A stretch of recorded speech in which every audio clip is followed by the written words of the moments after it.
Mr. Men Adventure with Knights. Mr. Uppity was very excited. He was going to visit a friend, a very important friend, a friend who was a knight called Sir Lance, who lived in a castle, to which he had invited many people for his annual tournament, which was to be held the next day. Just as Mr. Uppity was driving his car over the moat, the drawbridge began to rise. "Stop!" shrieked Mr. Uppity.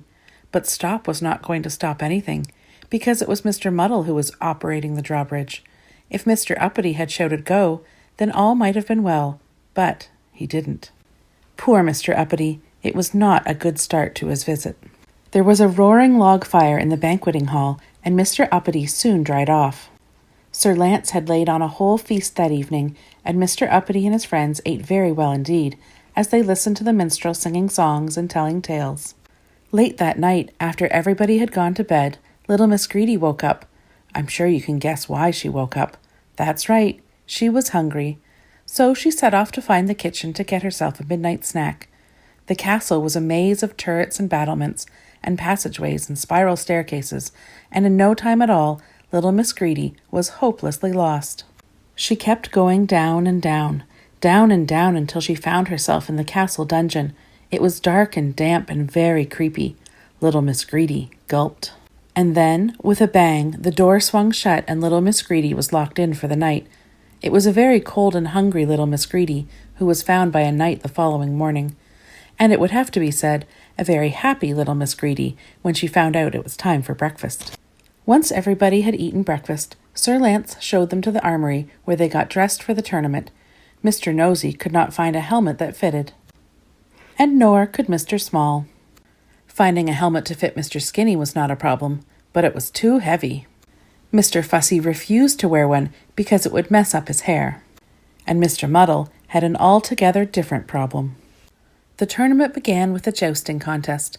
Mr. Clumsy was the first to test his skills against Sir Lance's knights. But it will come as no surprise to hear that Mr. Clumsy was hopeless. He kept falling off his horse before he even got to the jousting yard. "This is too easy," cried Sir Lance. "Is there nobody who can give my knights a true test?" "I'll have a go," said Mr. Strong. "You had better put your armor on," suggested Sir Lance. "No need," replied Mr. Strong. And he was right. He was so strong that even the Green Knight's lance just bounced off him, and he won the contest with ease. The next challenge was sword fighting. Sir Lance's knights all refused to fight Mr. Strong, so Mr. Tickle stepped in. He did not even need a sword to defeat the Red Knight. The sword fighting was followed by the archery contest. Mr. Tickle's arms were altogether too long for archery, so little Miss Lucky decided to have a go. Even though she had never shot a bow and arrow before, she hit a bullseye the first time. "Beginner's luck!" exclaimed Sir Lance. Little Miss Lucky hit the bullseye with her second arrow.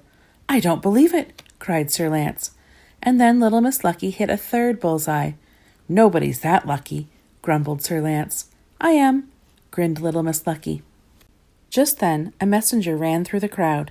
"Dragon!" he cried breathlessly. "Oh my!" exclaimed Sir Lance. "Which of my knights will rid my kingdom of this awful creature?" Sir Lance's knights were not too keen to take on the dragon. "I think that Mr. Uppity and his friends should deal with the menace, seeing as they were so successful in the tournament," suggested the Yellow Knight. Sir Lance agreed wholeheartedly. Mr. Uppity agreed half-heartedly. The dragon was a truly fearsome and fiery beast. Mr. Uppity watched in horror as it burnt down a house with one scorching breath. "Any suggestions?" Mr. Uppity asked hopefully. "How about the fire brigade?" suggested little Miss Greedy. "Or Mr. Strong?" remembered Mr. Nosy. "He's very good at putting out fires." "Of course!" cried Mr. Strong. "Make way! I need a barn." Mr. Strong rushed off and found an empty barn. Then he filled the upside-down barn with water from the moat and poured it over the dragon.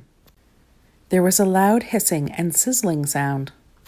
The damp dragon tried to breathe fire, but its fire was put out. "Hurrah!" cried the crowd. Sir Lance was so grateful that he offered Mr. Uppity half his kingdom, but Mr. Uppity explained that he was the richest man in the world, and if he wanted half a kingdom, he could buy it for himself. "However," he said, "I would like to become a knight." So Sir Lance knighted Mr. Uppity.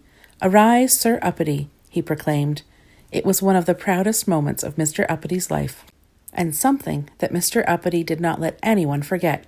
Sorry, Sir Uppity.